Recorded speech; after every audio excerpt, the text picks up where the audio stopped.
And now, 3-Minute Modernist, with your host, Chris Garcia.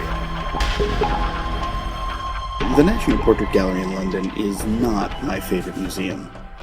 Just isn't. There's very little for the modern art fan there, which bums me out, because I like portraits.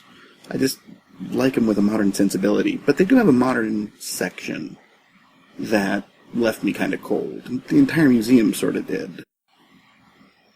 Except for one painting. And that was Thomas Inger Kennedy's portrait of Alastair Crowley.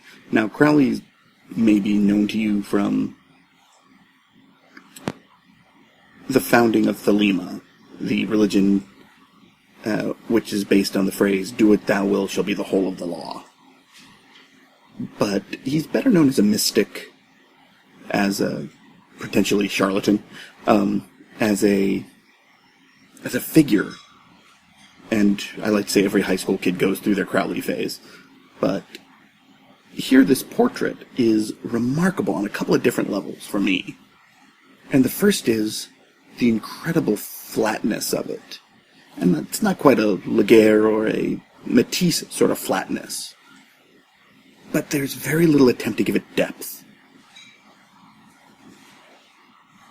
And you could see some of the wonderful brushwork. But what's really key about this is the pose. He's got one hand raised. He's draped in this sort of archaic-looking cloth. And he's not even looking at you. He's in profile. And it's a beautiful, beautiful pose and very incredibly well structured. But that's not what makes it impressive to me. It's the fact that without even considering the audience that is looking in on it, it still manages to connect. And for a painting to do that, for me, is remarkable, and it definitely did connect with me.